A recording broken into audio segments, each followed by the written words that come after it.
방송에서 제공하는 보험 정보는 투자 판단에 대한 조언입니다. 보험, 펀드 등의 가입은 투자자 자신의 판단과 책임에 따라 그 결과가 투자자 본인에게 귀속됨을 양지하시기 바랍니다.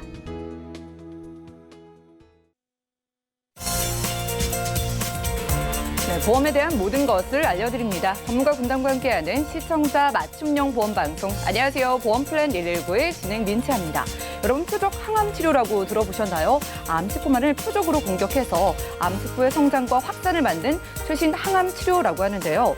특히 젊은 층에서 이 치료를 대비할 수 있는 보험 가입을 선호하고 있다고 합니다.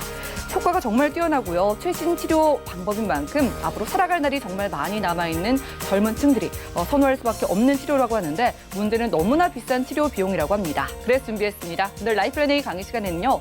2030 젊은 세대가 특히나 선호하는 표적 항암 치료 플랜을 자세하게 소개해드릴게요. 많은 관심 부탁드리겠고요. 그리고 이어지는 코너인 테마플랜 AB 시간에는 오늘은 민식이법을 키워드로 다양한 운전자 보험을 비교 분석까지 한 번에 도움드릴 예정이니까요. 최신 항암 치료를 대비하는 보험과 함께 최신 운전자 보험까지 발빠른 보험 정보 저희와 함께 보시기 바라겠습니다. 참여 방법 안내해드릴게요. 저희 보험플랜 119는요. 전화와 문자 통해서 여러분들의 모든 보험 고민도 속 시원하게 해결 도움드리고 있습니다. 우선 02-3153-2662번, 끝자리 2662번으로 전화 주실 수가 있겠고요. 무료 문자 참여도 가능한데요. 013-3366-0110번 메시지도 남겨보시기 바랄게요.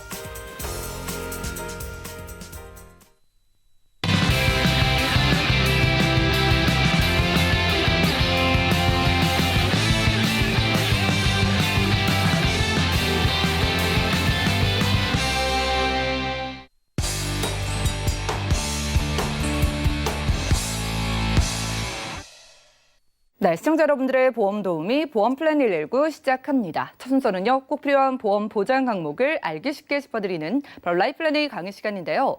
우리 몸속에는 수많은 세포들이 있죠. 이 세포가 우리의 몸을 구성하고 우리를 움직일 수 있게 하는데요. 그런데 여러분들 이거 아시나요? 우리가 일반적인 항암 치료를 받게 되면은요. 암세포는 물론이고요. 우리의 건강한 세포들까지 함께 공격을 받게 된다고 합니다.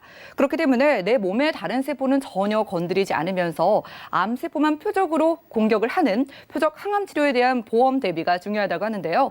오늘은 표적 항암 치료에 대한 모든 것 이성열 전문가님과 확인해 보시죠.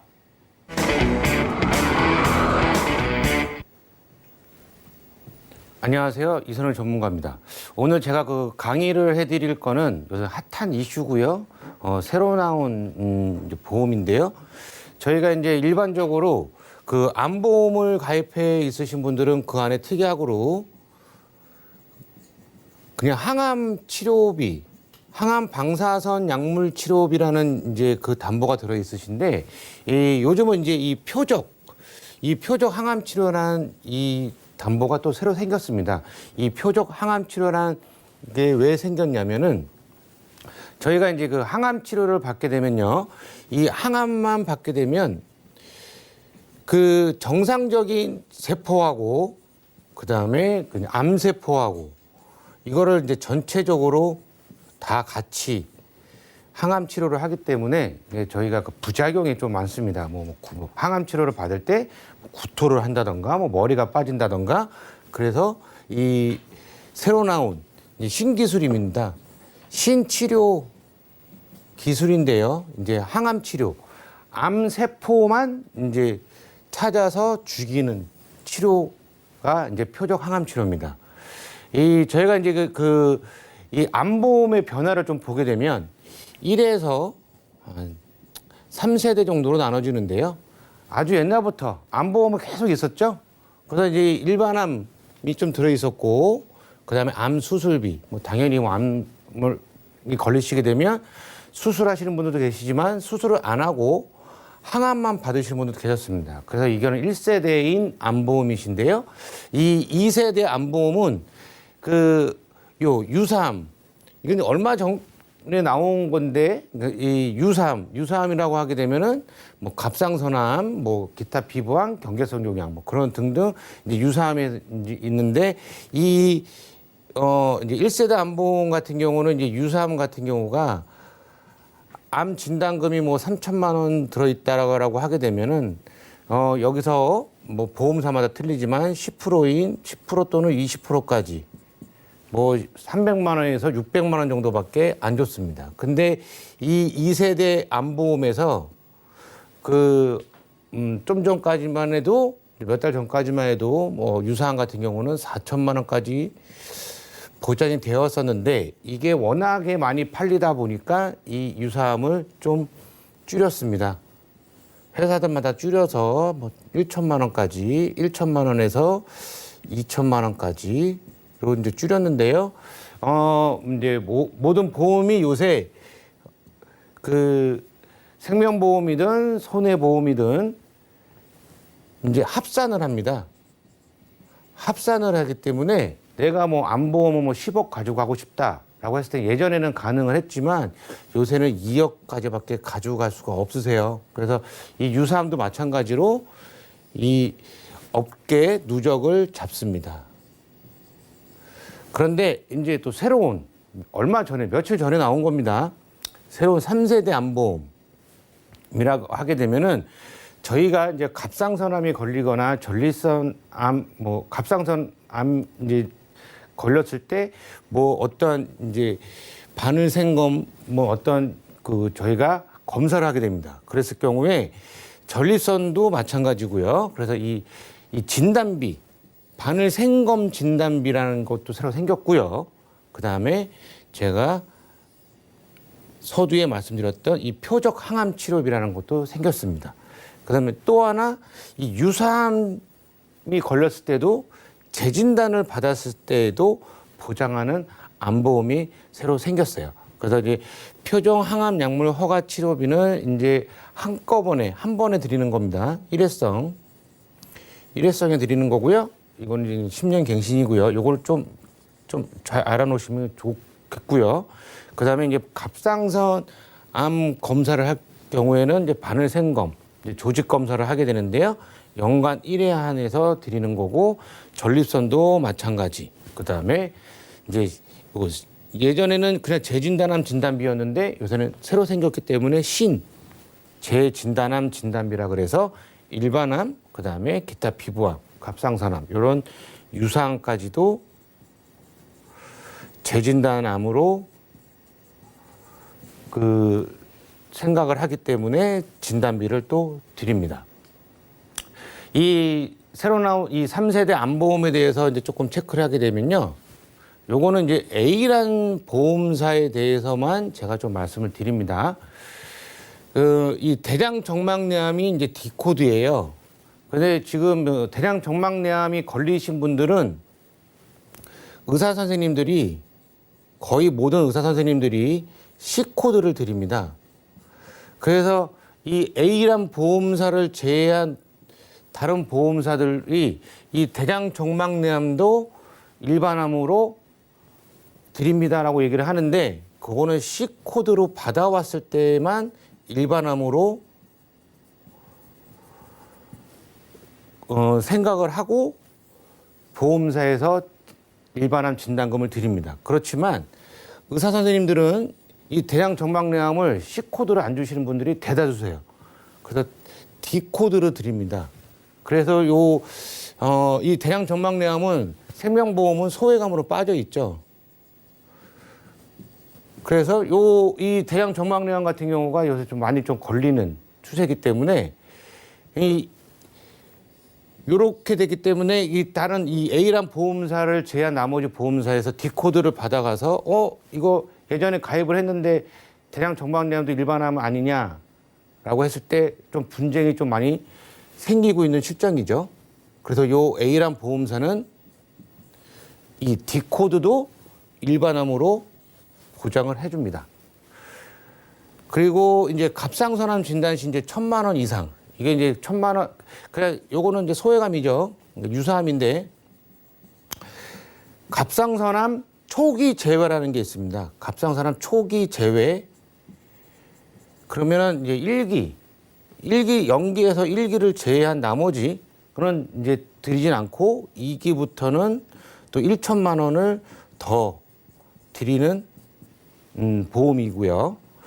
이 이제 제일 중요한 이 표적 항암 약물 허가 치료비가 5천만 원이나 보장이 되세요. 이 5천만 원. 뭐 이 항암 치료비가 예전에 갖고 있는 보험은 뭐 100만 원도 있고 많아봤자 500만 원인데 이걸 왜 5천만 원까지 주느냐? 라고 생각하시는 분이 계시는데요. 이 표적 항암은 비급여입니다. 비급여이기 때문에 되게 많이 나가세요. 병원비가. 그래서 요거는 이제 조금 이따 다시 설명을 좀 드리고요. 그 다음에 이제 바늘생검 조직병리, 요거 뭐 갑상선암이나 뭐 전립선암에 대한 거를 그 조직 검사를 했을 경우에 유사암 재진단 시에도 이 재진단암이 보장이 되는지, 그다음에 암 진단 시에도 이 기납입 보험료 환급, 이것을 제가 또 좀 설명을 좀 드릴 건데요. 이 기납입 보험료가 이제 환급이 가능한지, 요게 이제 페이백이라는 기능입니다. 예를 들어서 뭐 20년 납, 20년 만기로 가입을 했는데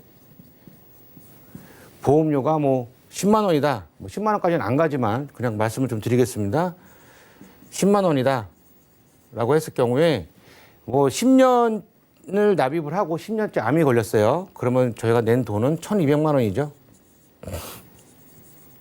1,200만 원이면 이 암 진단비가 뭐 3천만 원 들어있다고 하면 암 진단비 3천만 원도 드리고 이 납입했던 보험료 1,200만 원도 드리면서 이 보험은 그냥 납입 면제가 됩니다. 납입 면제가 되면서 그냥 나머지 10년 동안은 보장만 받으시는 거예요. 그러면 일반암 진단비가 3천만 원에 들어있다고 하게 되면 납입한 금액 1,200만 원 더해서 4,200만 원을 받는 거죠. 그런 이런 페이백 기능이 있는지 없는지도 한번 생각 한번 해보시는 것도 괜찮습니다. 이 페이백 기능이 있으면 보험료가 당연히 비쌀 거라고 생각하시는데요. 이 암보험하고 요새는 좀 많이 좋아졌습니다. 운전자 보험 뭐 등등 뭐 보험이 이제 페이백 기능이 좀 있는데 보험료 차이는 그렇게 많지가 않습니다. 뭐 운전자 같은 경우는 뭐 비싸봤자 1,000원 차이고요. 뭐 암보험 같은 경우도 뭐 비싸봤자 한 5,000원 정도밖에 차이가 안 나기 때문에 이 페이백 기능을 좀 한번 생각해 보시는 것도 괜찮을 것 같습니다. 그래서 이제 암 진단 코드를 좀 잠깐 살펴보겠는데요. 이제 좀 전에 제가 말씀드렸던 이 D 코드에 대해서 좀 설명을 드리려고 합니다. 이 의사 선생님이 이제 뭐 저희가 병원을 가게 되면 의사 선생님 진단서를 발급을 해주죠. 그러니까 진단서 같은 경우는 뭐 C 코드, D 코드, 뭐 어떤 뭐 K 코드 뭐 등등등 뭐 질병 코드가 많은데 이 진단 코드를 기준으로 이제 보장하는 방식이 아니고요. 이 암이 걸리게 되면 이 조직병리 검사 결과지에 따라서 이게 암인지 아닌지 그 저 보험사에서 그 진단금이 지급이 됩니다. 그래서 암세포기 침윤 정도를 기준으로 해서 보장을 하기 때문에요. 만약에 이게 이제 제자리암 종류로 한 5가지 정도로 좀 만들어 봤는데 제자리암이 이제 유사암이죠. 이제 유사암, 이제 소외감인데요. 만약에 이제 저희가 하나로 말씀드리면 기타 상세불명 부분의 장, 뭐 아니면 항문, 직장, 뭐 결장 이렇게 봤을 경우에 요 D코드를 받았을 경우에는 당연히 보험사에서는 유사암으로 기준으로 해서 진단비가 나가겠지만 이 조직병리 검사 결과상 이제 저희가 이제 암세포가 있잖아요. 이 암세포가 이게 점막 내 이제 암종으로 확인이 되면요. 일반암 진단금으로 줘야 됩니다. 근데 이제 제가 이제 조금 이제 그 보험사에 대해서 조금 안 좋은 얘기를 하게 되면 그냥 보험사는 일단은 이렇게 주고 한번 끝내봐요. 끝내보는데 그러면 이제 저희 소비자들 같은 경우는 그냥 이거는 그냥 당연히 소외감이니까 소외감 진단비만 받으면 되겠지라고 생각하시는데요. 요거를 이 점막내암 암종으로 확인이 됐는지 안 됐는지를 꼭 한번 확인하셔야 됩니다. 그래야지만 일반암으로 받을 수가 있으신 거예요. 소외감하고 일반암하고 진단비 차이는 어마어마하게 차이가 나죠. 그러니까 아무리 D코드를 받았다고 하지만 요거를 이게 그 소견서에 들어가 있는지 아니면 조직검사 결과지에 들어있는지 요걸 한번 꼭 확인하셔야 됩니다. 예를 들면 의사 선생의 그 진단서에 그 대장 제자리암이 이제 D01입니다. 대장 제자리암 D01인데 이게 이제 명기가 되어 있어도 이제 조직 검사 그 검사 시장 이제 점막내암에 이제 침윤이 확인이 되면 일반암으로 인정이 되면서 납입 면제 및 페이백 기능이 다 가능한 겁니다. 그래서 이제 지금부터 이제 제가 표적 항암에 대해서 조금 설명을 드릴 건데요. 이제 이게 이제 최신암 치료입니다. 최신암 치료인데요. 많이 들어보셨을 거예요. 이제 뭐 다빈치 로봇 수술 같은 경우 아니면 제일 많이 들어보신 게 이제 중입자 치료기죠. 이 중입자 치료기는 너무 비싼 거고, 그다음에 이제 요새 제일 많이 하는 게 다빈치 로봇 수술.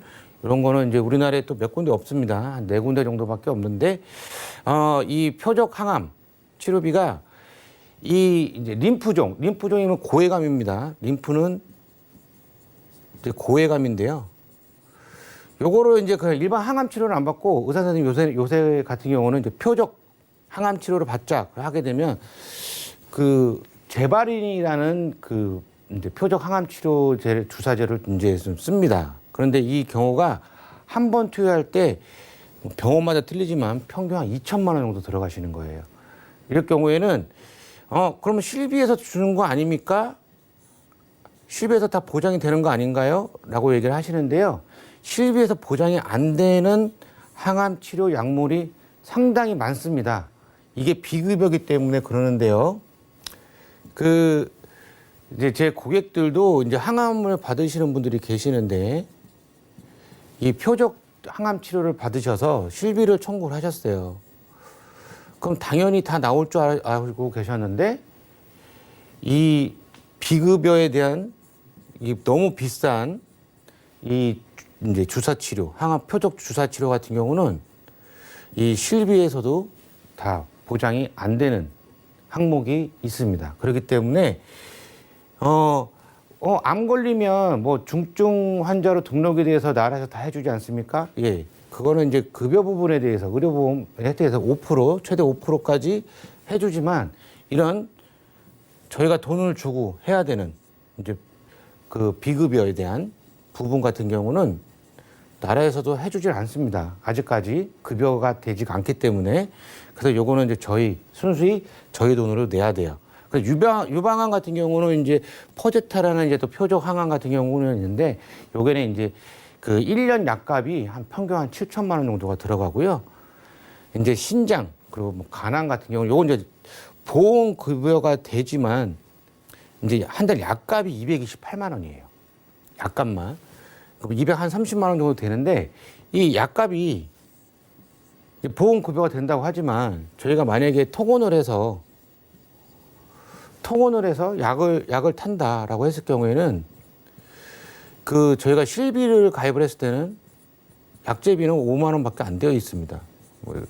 생명보험 같은 경우 10만 원 정도 돼 있지만 나머지는 어떻게 해야 되느냐?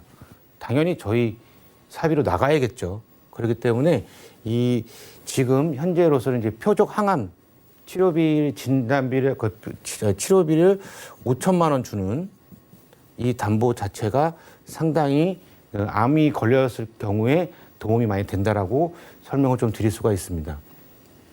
이제 이제 암이 이제 저희가 걸렸을 때 치료를 받는 경우는 이제는 항암 치료를 이제 그렇게 항암 치료도 많이 받지만 이제 조금 많이 신기술로 인해서 이제 치료를 좀 많이 받는 시대가 됐어요. 그래서 이 중입자 가속기 저희 옛날에 TV에서도 많이 방송을 하고 뉴스에서도 방송을 하고 했는데 이 중입자 가속기를 이제 좀 우리나라에서 이제 구축을 하는 중이죠. 그래서 내후년에 연세의료원에서 예정이고요. 안 그러면 2023년에는 부산에서 예정이고.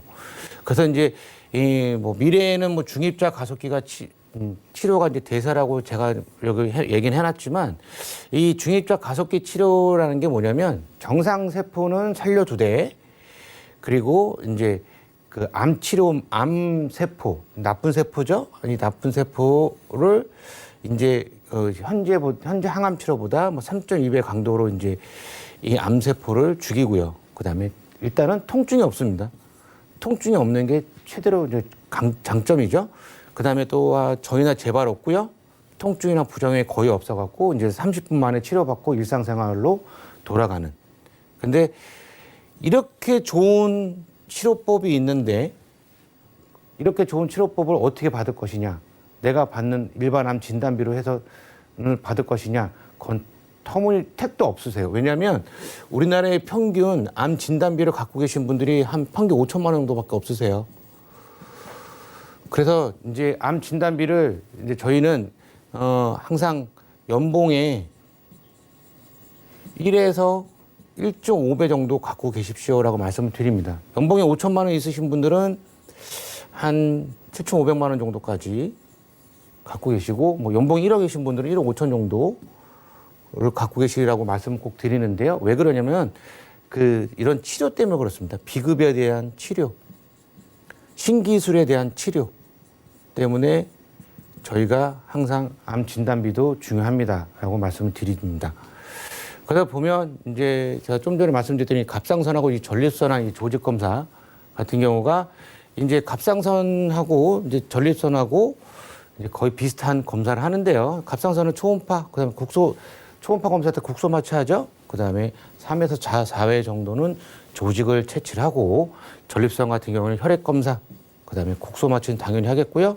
12곳에 대한 조직을 좀 채취를 합니다. 그래서 이 체외에 아주 가는 바늘 0.8mm 정도 내외에 대한 바늘을 이제 삽입을 해갖고요. 이제 조직 표본은 없는 이제 그런 검사가 이제 갑상선하고 전립선 검사입니다. 그래서 이제 표적 항암 약물 치료에 대해서 조금 더 설명을 드리게 되면, 저희가 일반적으로 받는 항암 치료에 비해서 부작용을 최소화한 치료입니다. 그래서 기존 항암 치료 같은 경우는요, 요 정상세포와 암세포를 같이 죽여요. 그래서 2주에서 3주마다 약물 치료를 하고요. 암세포랑 정상세포 모두 파괴를 합니다. 그렇기 때문에 조금 통증이 좀 있어요. 그러면 극심한 부작용 같은 경우가 이제 뭐 탈모, 발열, 아니면 설사 같은 경우. 그래서 살이 좀 많이 빠지시죠. 그 다음에 탈모 증상이 좀 있으셔서 가발을 많이 쓰시는 분도 계시는데요. 이 항암 치료의 항암 치료를 받으시는 분들은 이거 받기 싫어서 그냥 죽고 싶다고 하고 말씀하시는 분 계세요. 그래서 요즘은 이제 말기 환자분 같은 경우는 항암 치료를 받지 말라고 하는 추세이기도 합니다. 의사 선생님들 말씀으로는. 그냥 말기일 경우에는 그냥 항암 치료 받지 말고 편안하게 드시고 싶은 거 드시고, 여행하시면 여행하시고, 그냥 편안하게 하고 싶으신 거 하시고 지내시는 게 더 낫다라고 말을 하는 추세이기도 해요. 왜냐하면 워낙에 힘들기 때문에. 그렇지만 이 표적 항암 치료 같은 경우가 요 정상세포가 있지만 요 암세포만 죽입니다. 암세포만 죽이기 때문에 이 정상세포를 안 건드리잖아요. 그러면서 통증이 없죠. 통증이 일반 항암 치료보다 상당히 없습니다. 그래서 짧으면 한 달이고요. 길면 뭐 3개월, 1에서 3개월마다 약물 치료가 들어가는 거고, 그 다음에 이제 암세포의 특정 분자만 반응을 해요. 그 약물 치료가. 그래서 그 암세포만 이제 파괴를 하고요. 부작용이 이제 감소하게 되고, 부작용이 감소하게 되면 당연히 삶의 질이 개선이 되겠죠. 그래서 통을 통해서 처방, 복용으로 일상생활이 가능하십니다. 요 일반 항암 같은 경우는 이제 입원으로 항암 치료를 받으신 분들이 거의 대다수신데, 이 표적 항암 치료는 그냥 통원으로도 가능하십니다. 그래서 이제 기존 항암 치료는 진단을 받아서 입원 수술을 받고 그다음에 항암 치료를 합니다. 그러면 제일 중요한 게 휴직이 돼 버리세요. 휴직. 너무 통증이 심하고 일상생활을 못 하시기 때문에 그냥 일을 못 하십니다. 그래서 휴직이 되시는 거고요. 그리고 2, 3주마다 항암 약물 치료 그래갖고 입원을 하시는 거고, 이제 제가 좀 전에 말씀드렸더니 뭐 상당한 부작용, 구토, 뭐 설사, 뭐 그런 등등 이제 있는 거고요. 근데 이 표적 항암 치료 같은 경우는 여기까지는 똑같고요. 이제 표적 항암 치료를 받고 그냥 일상생활로 복귀를 하십니다. 휴직 같은 건 안 하셔도 되세요. 그래서 왜 그러냐면 부작용이 없습니다. 부작용이 이제 적기 때문에 일상생활로 복귀가 가능하세요. 이제 요 A란 보험사가 나온 이제 그 표적 항암 치료 플랜 예시를 좀 잠깐 말씀을 드리면 암 전 단계 암 진단비 위 대장 갑상선 전립선 요 진단비 같은 경우는 기본적으로 암 진단비는 그냥 1,000만 원은 이제 놓고 갑니다. 그리고 요거는 올릴 수도 있으세요. 1,000만 원, 2,000만 원, 3,000만 원 올릴 수가 있으시고요. 요거 이제 제가 이제 좀 전에 말씀드렸던 갑상선하고 전립선하고 바늘 생검 조직 병리 진단비라는 게 20만 원, 50만 원 이렇게 드리는 게 있고요. 유사암 진단비 1,000만 원을 드리고 제가 서두에 잠깐 말씀드렸던 갑상선암 초기 재해 진단비 이 유사암이 이제 갑상선암이 걸렸을 때 초기가 아닌 경우에는 이렇게 더해서 2,000만 원을 드리는 겁니다. 근데 요거는 이제 갑상선에 한해서만 드리는 거고요. 암 수술비는 300만 원 넣고요. 유사암 수술비도 300만 원 넣습니다. 그리고 일반적인 항암 방사선 치료비도 500만 원 넣지만 제일 중요한 거 표적 항암 약물 허가 치료비. 요거는 이제 조금 단점이 10년 갱신인데요. 이거는 20년 갱신이 아닙니다. 이건 단점이 이제 10년 갱신인데 5천만 원이 들어있으세요. 5천만 원. 그 다음에 재진단암 진단비. 그래서 500만 원. 이렇게 넣어서 그럼 보험료가 상당히 비싸겠네 라고 생각하실 분이 계시는데 보험료는 20년 갱신이지만 이 표적 항암 치료비는 아까 말씀드렸듯이 이게 약간 단점인데요. 이건 10년 갱신입니다. 이거 좀 잘 아셔야 되시고요. 보험료 보시면 좀 놀라실 겁니다. 20세 남성은 3,000원, 여성은 9,000원 정도. 이게 쭉 보시게 되면 20세는 남자는 3,800원 정도, 여성은 9,300원, 30세는 남성은 9,500원, 여성은 21,000원. 좀 비싸죠? 40세 남성은 24,000원, 여성은 36,000원. 근데 이 50세부터 바뀝니다. 남성이 62,000원 정도 되고요. 여성이 52,000원. 60세는 남성이 77,000원, 여성이 43,000원. 왜 그러냐면 이렇게 나눠집니다. 이렇게 나눠져서 20대부터 40대까지는 여성분들이 암이 좀 많이 걸리세요. 여성분들은 뭐 자궁암, 그다음에 갑상선, 유방암이 제일 많이 걸리시기 때문에 이때까지는 여성분들이 좀 비싸지만 50세가 넘어가게 되면 남자분들이 암이 또 많이 걸리십니다. 뭐 간암, 뭐 폐, 그다음에 전립선, 대장 전막내암,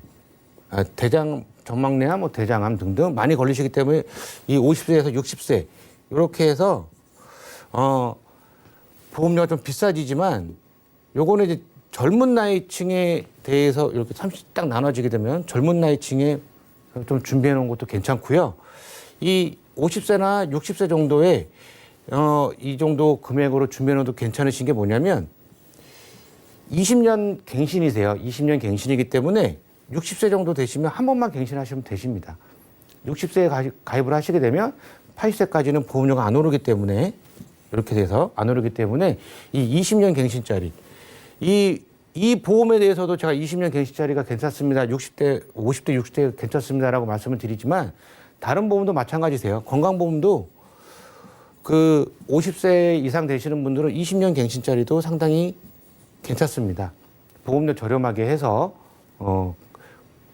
20년 동안은 보장을 탄탄하게 받을 수 있으시기 때문에 갱신이 그렇게 나쁘다고 생각하지 마시고요. 20년 이상 정도에 대한 그 갱신은 상당히 괜찮습니다. 20년짜리도 있고요. 25년, 뭐 30년 갱신짜리도 있기 때문에 이런 갱신도 한번 노려보시는 것도 괜찮습니다.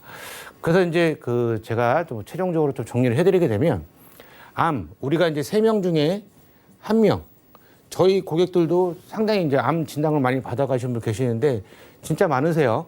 3명 중에 1명이 이제 암이 걸리십니다. 그래서 암이라는 큰 질병, 이제 암 진단금 갖고도 이제 그 비급에 대한 그 신기술 치료비로는 다 안 되시기 때문에 그 표적 항암 치료비가 내가 갖고 있는 보험에서 있는지 없는지를 한번 보시는 것도 괜찮고요.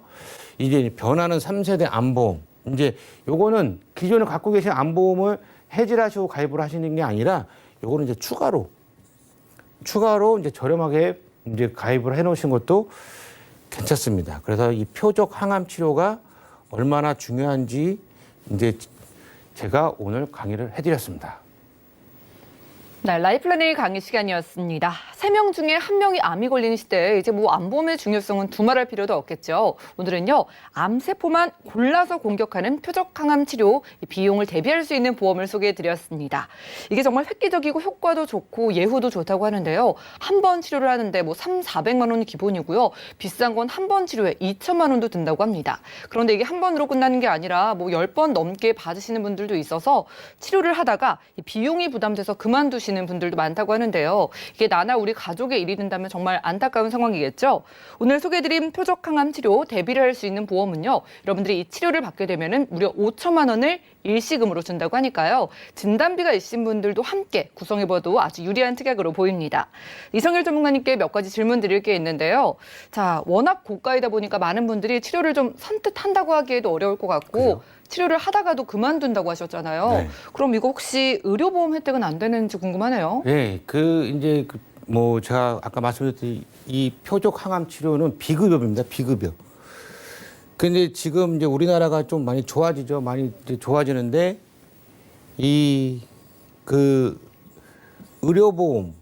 의료보험이 계속 지금 적자예요.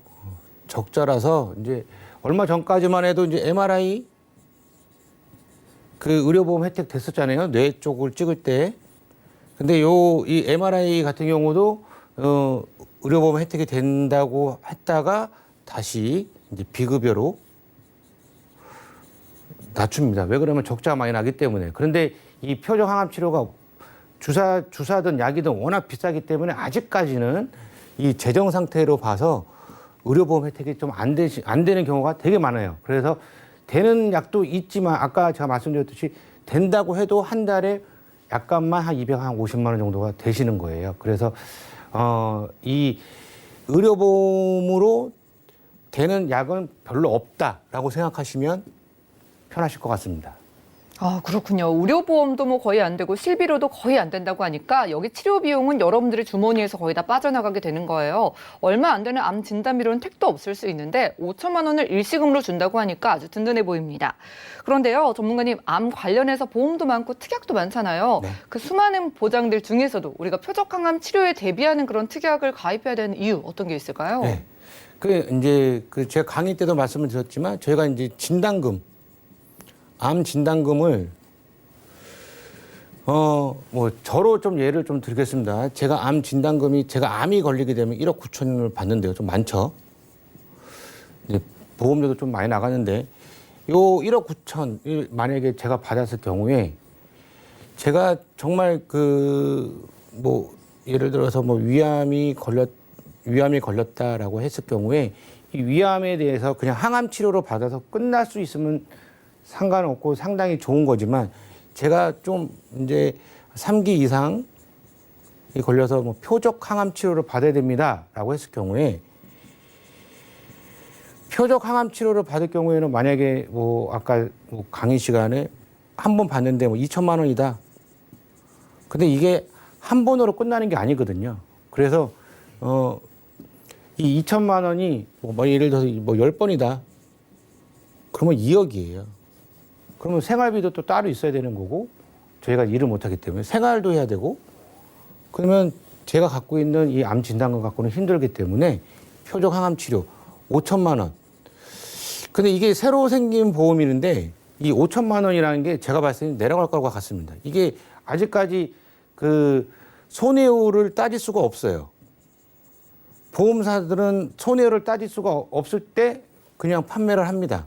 근데 손해율을 따졌을 때 손해율이 상당히 심해지게 되면 당연히 보험료는 올라가고요. 진단금도 줄어들게 됩니다. 그렇기 때문에 지금 새로 나왔을 때 이렇게 한번 표적 항암 치료를 갖고 준비해 놓으신 것도 괜찮으신 것 같습니다. 네, 이게 좀 받을 수 있는 금액이 줄어들기 전에 우리가 빠르게 치료 비용에 대한 준비도 필요할 것 같습니다. 오늘은 이상일 전문가님 모시고 라이플라닝 강의 시간 함께했고요. 자, 최신 암보험 정보를 소개해드렸어요. 여러분들 암 진단비로만 5천만 원 준비하기 얼마나 어려운 거 아시죠? 자, 치료 비용을 5천만 원 일시금으로 주는데 뭐 몇천 원에서 몇만 원이면 나이에 따라서 5천만 원 준비가 가능하다고 하니까 언제든지 연락 주시고요. 그리고 이게 암 진단비에 대해서도 대장 전막내암에서 D코드만 받아도 일반암으로 또 진단비를 보장해주는 아주 유리한 상품이라고 하니까 진단비와 치료 비용을 함께 이 보험으로 준비해 보셔도 아주 유리할 것 같습니다. 자, 강의 관심 있으신 분들 그리고 오늘 소개드린 암보험이나 내게 필요한 보험에 대한 상담 원하시는 분들도 언제든지 전화, 문자로 주시면 저희가 도움드리고요. 그럼 오늘 강의 내용 정리해드리고 테마플랜 ABC 시간 이어갈게요. 잠시만요.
네, 보험플랜 119 이어지는 순서는 테마플랜 ABC입니다. 하나의 키워드로 다양한 보험사의 상품을 비교 분석해서 시청자분들이 알맞은 보험을 선택할 수 있게 저희가 도움을 드리는 시간인데요. 오늘 테마플랜 ABC의 주제는 민식이법이라고 합니다. 김성 전문가와 이야기 나눠볼게요. 어서 오시죠. 네, 안녕하세요. 네, 반갑습니다. 네. 전문가님, 보통 자동차 보험만 가입을 하고 계셨던 네. 운전을 하시는 분들도 네. 이번에 뭐 민식이법 시행된다고 해가지고 운전자 보험에 대한 문의를 정말 많이 주시거든요. 아, 예, 정말 많이. 예, 이게 어떻게 바뀌었길래 그런 건지 예. 일단 이 법 내용부터 살펴볼까요? 일단 법은 민식이법은 워낙 또 매스컴에서 많이 얘기를 했고 지금 2019년 그 9월 그 충남 아산에서 민식이의 군의 사고로 인해서 민식이법이 태어나긴 했는데요. 딱 3월 25일 개정안이 된 지 2달이 좀 지났습니다. 정확히 2달이 됐는데 이 민식이법으로 인해서 수혜를 보신 분 그 회사는 당연히 보험사가 될 것 같습니다. 아무래도 보험사들이 민식이법이 나오자마자 벌금 담보를 2,000에서 3,000원으로 올리기 시작했고 그리고 교통사고 처리지원금 한도도 높였고 그리고 상해나 각종 담보들에 대해서 개정안이 바로바로 들어갔습니다. 그렇기 때문에 민식이법이 생기고 나서 일부 회사들이 굉장히 좀 보험회사들 중에서 특히나 손해보험회사들이 굉장히 많은 좀 수혜를 봤다고 볼 수가 있는데요. 이 민식이법이 나고 나서 논란이 굉장히 많습니다. 이게 과중한 법이 아니냐, 아니면 이게 너무 과하지 않냐 이런 얘기가 나오고 있는데요. 하지만 이 민식이법에 대해서 이제 아무래도 이제 경각심이나 이런 것들이 굉장히 좀 교통사고에 대한 또 안전운전에 대한 경각심에 대한 그 안전교육 같은 것은 굉장히 좀 많이 성숙해질 것 같은데요. 일단 특정범죄 가중처벌법이 이제 신설이 되면서 최근에도 사망사고가 일어났잖아요. 사망이 되게 되면은 이제 최하 3년에서 무기징역까지도 이제 받을 수 있고 벌금형이 엄시도 이렇게 크게 형벌이 굉장히 가중된다는 법이 신설이 됐고요. 그리고 상해시에는 뭐 징역 1년에서 15년 또는 벌금이 최대 이제 3천만 원까지도 늘어난 그런 법이 신설이 됐습니다. 그럼 뭐 도로교통법은 아시다시피 요즘에 이제 집 근처에 스쿨존이나 이런 데 가게 되면은 신호등이라든지 카메라든지 스쿨존 내에서 굉장히 좀 눈에 띄게 화려할 정도로 눈에 띄게 이제 보호구역에 대해서 표시가 되고 있는데요. 이런 설치들을 의무화했다는 법이 아무래도 민식이법이라고 할 수가 있죠. 네, 뭐 정말 취지는 좋습니다만 네. 내가 이제 사고를 뭐 불의의 이제 사고가 나게 됐을 때 네. 부담이 정말 커질 수밖에 없는 부분은 어쩔 수가 없는 것 네, 같아요. 그렇죠. 뭐 얼마 전에도 사고가 나서 뭐 네. 실시간 검색어 1위에 오르는 것도 제가 봤는데 네. 이에 이제 또 맞춰가지고 운전자 보험이 또 유리해지고 있는 거잖아요. 네. 저희 일단 운전자 보험 안에 12대 중과실이라는 내용이 있던데 이것도 좀 자세하게 짚어주시죠. 12세 중과실 같은 경우는요. 일단은 신호위반, 속도위반, 신호위반 당연히 신호 잘 지켜야 되겠죠. 이제 신호위반이라든지 속도위반 그리고 무면허 사고 절대 하시면 안 되겠지만은 이제 앞지르기나 끼어들기 위반도 그 도로주행 방해로 12대 중과실에 포함이 되고요. 예. 중앙선 침범 아무리 뭐 차들이 이제 많이 그 도로를 방해하고 있더라고 하더라도 중앙선 침범이 사고 나는 경우는 중과실에 포함될 수가 있으니까 조심하셔야 되고요. 그리고 승객 추락 방지 탄 사람이 내리지도 않았는데 이제 떨어지거나 다쳤을 때 예. 요건 승객 추락 방지 같은 경우는 아마 모르시는 분들 굉장히 많으실 텐데요. 이제 운송업을 하시는 분들이나든지 아니면은 뭐 지인이 탔다든지 뭐 모르는 사람이 탔다고 하더라도 내릴 때는 굉장히 좀 조심해야 되는 맞아요. 부분이 있고요. 그 철도 건널봉 같은 경우도 예. 이제 정차하고 출발을 하게 돼 있습니다. 근데 그냥 출발하게 되면은 안전을 살피지 않는 과실로 처벌을 받을 수가 있고요. 그리고 횡단보도 사고 같은 경우는 횡단보도가 있다면은 무조건 일단 천천히 주의를 하셔야 되는데 횡단보도에서 신호 위반을 하던 보행자가 갑자기 튀어나오더라고 하더라도 횡단보도 사고를 낸 경우에도 12대 중과실에 포함이 됩니다. 그리고 어린이 보호구역 내에서는 당연히 이제 조심을 하셔야 되겠고요. 그리고 음주사고도 12대 중과실에 포함되니까 벌금이 굉장히 세죠. 음주사고 같은 예. 경우는 뭐 민식이법 다음으로 가장 센 벌금이 아닐까 생각이 되는데요. 음주사고 조심해야 될 것 같고요. 그리고 보도 침범을 하거나 보도를 침범해가지고 보행자를 다치게 한 경우도 예. 12대 중과실에 해당이 됩니다. 그리고 이 화물 고정 제가 잘 기억은 안 나는데 이것도 무슨 법이 하나 있는데 예. 그 예전에 놀이동산에서 해윤이 법인가 뭔가 이렇게 언덕에 정차돼 있던 차가 이렇게 아이를 덮치면서 사고 났던 예. 법이 통과된 적이 있어요. 2019년도인가 언젠가 그 기억이 잘 나진 않는데 예. 이것도 이제 언덕에 세워진 차들 고정을 해야 되는데 특히나 화물차가 고정장치를 위반했을 때는 12대 중과실에 추가적으로 포함된다는 사실이 충분히 있죠. 그런 네. 것들도 우리가 주의를 해야 할 필요가 네. 있겠네요. 자, 네. 나는 이제 뭐 운전을 하시는 분들이 나는 운전 잘한다, 안전운전을 한다고 생각은 하시지만 또 사고라는 게 예상치 못하게 벌어지잖아요. 예. 우리가 TV에서 보는 그런 자동차 사고는 정말 사망에 이르는 그런 대형 사고만 보이던데 실제로는 어때요? 좀 약한 사고들도 많죠. 실제로 제가 이제 사고 같은 걸 많이 접해 보면은 네. 우리 시청자님들이나 그 고객님들이나 이렇게 보시면은요, 실제 뉴스에서 사고가 났는데 바로 전화 온 케이스도 있어요. 오. 그럼 뉴스 속에 그 피해자들이 주인공이 주인공이 된 거죠. 전화를 주시네요. 네, 깜짝 놀라서 전화하는 예. 경우도 있고 그런데요. 최근에 그 강원도 이제 속초 그 터널 안에 사고 났던 것도 예. 저희 이제 아시는 분들이 거기 안에서 사고를 당하신 적이 있었는데요. 일단 그걸 떠나서 이제 교통사고 비중 같은 걸 보면 특히나 5월에 가장 이제 많은 빈도를 나타내요. 5월을 많이 이제 경상자들이 많이 나오는데 예. 그건 아무래도 이제 교통사고가 5월에 가장 급증을 하고 활동이 가장 많은 시기여서 그런 것 같습니다. 가정의 달이니까 가족과 네, 이제 아무래도 또 이동도 이동하고. 많고 하기 때문에 휴일도 많잖아요. 예. 아무래도 그렇기 때문에 5월이 가장 연중에서 가장 교통사고가 많은 해이고요. 그리고 특히나 이제 스쿨존 내나 이런 데서 사고가 나는 경우는 그 7세에서 9세 미만 아이들이 55.2%를 차지할 정도 가반수 이상을 차지하고 있습니다. 예. 그렇기 때문에 어린아이들 특히 저학년에서 사고가 굉장히 많이 날 수밖에 없는데요. 그 최근에 이제 뭐 교통사고 전주에서 사고 난 경우를 봐도 지지난주 벌써 한 2주 정도 됐나요? 그 SUV가 불법 유턴을 하면서 이제 예. 아이를 사망시키게 한 사고가 있었잖아요. 근데 이걸 한번 쫙 댓글들이나 이렇게 SNS를 봤더니 이제 아무래도 불법이라는 유턴 때문에 굉장히 이제 비탄을 처벌이 가하지 않다 이렇게 예. 해서 많이 나왔는데요. 일단은 그 불법을 하지 않았으면은 또 이게 민식이법이 과하다 안 과하다 뭐 이런 얘기들도 굉장히 많이 나왔을 것 같은데 아무래도 이제 30km 미만 스쿨존 내에서는 그 저학년층에 아무래도 주의가 굉장히 필요한데요. 이 부분은 민식이법을 통해서 개인적인 생각이지만 굉장히 개선이 될 것 같습니다. 우리 그 저학년층에 대해서 이제 가정적으로나 아니면은 학교에서 굉장히 많은 교육들이 들어갈 것 같고요. 이 민식이법을 통해서 사고가 많이 안 나고 피해를 억울한 사람이 없는 취지로 만들어진 이 법이 아무래도 교통사고를 줄이는 역할은 좀 반드시 할 거라고 보는데요. 이 사고 추이를 보면은요, 뭐 2014, 2018년 뭐 경상자 지수는 굉장히 많이 늘어나고 있는데요. 특히나 스쿨존에 대해서는 아무래도 아이들이 많이 이렇게 또 뛰어다니고 또 갑자기 튀어나올 수도 있고 돌발 그쵸? 상황이 있기 때문에 예. 아무래도 경상자 지수가 높아지는데 최근에 이런 얘기도 많이 하더라고요. 이제 예. 저희가 이제 여담으로 많이 얘기하는데요.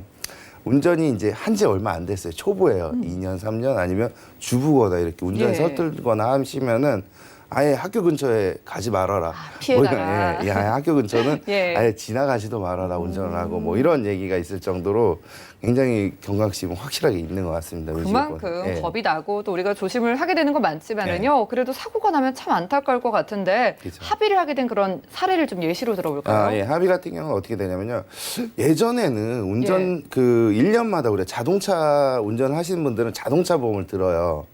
그거랑 운전자 보험을 굉장히 많이 헷갈려 하셨단 맞아요. 말이에요. 근데 지금은 이 민식이법이 생겨나고 나서 운전자 보험이 굉장히 많이 판매가 되고 나서부터는 민식이법 운전자랑 자동차랑은 좀 어느 정도 구분을 하는 것 같습니다. 그 자동차 보험은 의무보험이기 때문에 1년마다 우리나라 사람들 거의 다 대부분 책임보험보다도 종합보험을 굉장히 좀 많이 가입을 하세요. 예. 책임보험은 이제 대인 대무 의무적인 보험만 드는 거고요.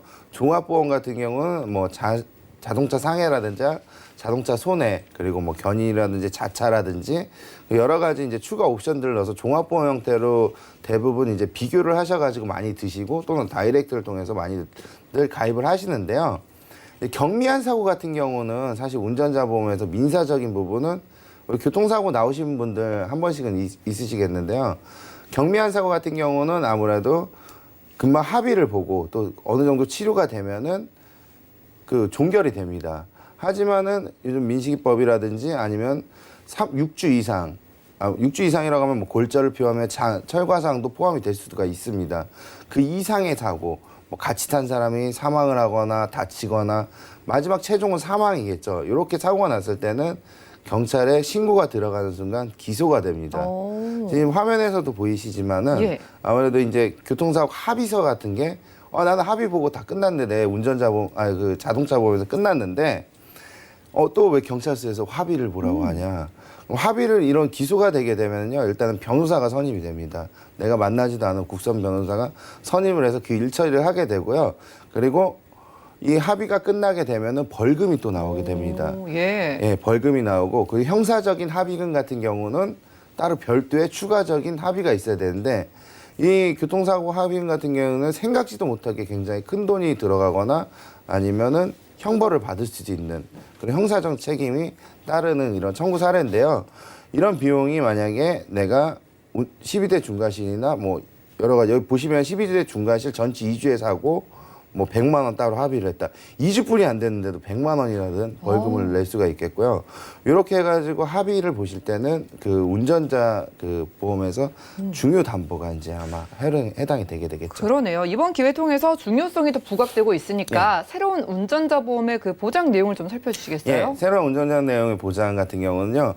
이제 3주 미만의 6주 미만의 사고도 보장하는 회사만 일부 존재했는데 다 개정이 될 겁니다. 이번 달, 다음 달 예. 통해서 이제 6주 미만의 사고도 전 회사가 보장을 해주고요. 최대 이제 3천만 원에서 1억 원 한도로 처리금이 늘어났고요. 그리고 벌금도 3천만 원, 대물 벌금도 추가로 신설이 됐습니다. 그리고 보시면 자동차 부상 1호금이라고 해서 그 자동차가 부상 시에 이제 돈이 나오는 그 담보가 있어요. 예. 이게 화비금하고 별도로 틀리게 이런 담보는 굉장히 좋은 담보니까 많이 넣으시는 게 좋겠고요. 그리고 내가 운전자 보험을 또 한 가지 여기서 팁을 드리자고 하면은요. 내가 운전을 하지 않는데 앞으로 할 것 같아서 운전자 보험 미리 준비하시는 분들이 있어요. 그런 분들은 어떻게 하시냐면요. 운전자 보험에 상해 담보가 다 들어갑니다. 상해 담보가 다 들어가기 때문에 운전자 담보 칸을 비워두셨다가 적립을 일부 남겨두시거나 비워두셨다가 운전을 하실 때 넣으시면 돼요. 운전 안 하시는데 운전자 담보는 필요 없습니다. 한 번이라도 운전을 가끔이라도 하신다면 운전 담보가 당연히 필요한데요. 그 이후에는 운전자 담보가 필요가 없기 때문에 일단 비워두시고 상해보험으로 유지를 하셔도 되고요. 여기 뭐 가족 등승자는 여러 가지 이제 특약들이 있는데 운전자 그 보험료를 비교한다고 하면 굉장히 좀 저렴합니다. 저렴하네요. 과거보다 많이 저렴해졌고요. 그리고 여기다 상해 특약을 넣게 되면 당연히 특약이 들어가면서 보험료 올라가지만은 상해 특약이 일반 종합보험보다 쌉니다. 예를 들면 골절 30을 냈는데 뭐 1,800원이다 종합보험에서. 운전자 보험에서 한 1,200원, 뭐 20-30% 좀 싼 그런 경향을 보이거든요. 그래요. 그럼 운전자 보험 마지막으로 가입을 생각하시는 분들을 위해서 네. 팁을 좀 주시죠. 예, 운전자 보험 같은 경우는 이제 상해보험에 주로 이제 특약으로 들어가나 종합보험에 특약으로 들어갑니다. 그렇기 때문에 운전을 하신다고 하면은 반드시 운전자 보험이 필수적인 요소가 될 수가 있는데요. 운전자 보험을 가입하실 때 당연히 뭐 기간도 비교하고 저렴한 것도 좋겠지만 운전자 보험을 드시면서 상해보험 담보라든지 여러 가지 담보도 한번 이번 기회에 추가를 하실 수 있다고 하면은 같이 좀 포함해가지고 비교해 보시는 것도 굉장히 좋은 방법일 것 같습니다. 네, 그래요. 6주 미만의 경미한 사고에 대해서도 운전자 보험으로 대비를 하시고 상해 보험까지 함께 구성해 보시기를 바라겠습니다. 민식이법에 대비할 수 있는 운전자 보험 관심 있으신 분들은 많은 연락 주시고요. 오늘 턴플랜 ABC 시간까지 함께했어요. 저희가 제공해드린 정보는 투자 판단에 대한 조언일 뿐 해당 보험의 가치와 수익률을 보장하지 않는다는 점 기억 부탁드리겠고요. 저희 보험플랜 119 준비한 소식 여기까지입니다. 더욱더 도움되는 보험 정보 들고 찾아뵙도록 할게요. 함께해주신 여러분 고맙습니다.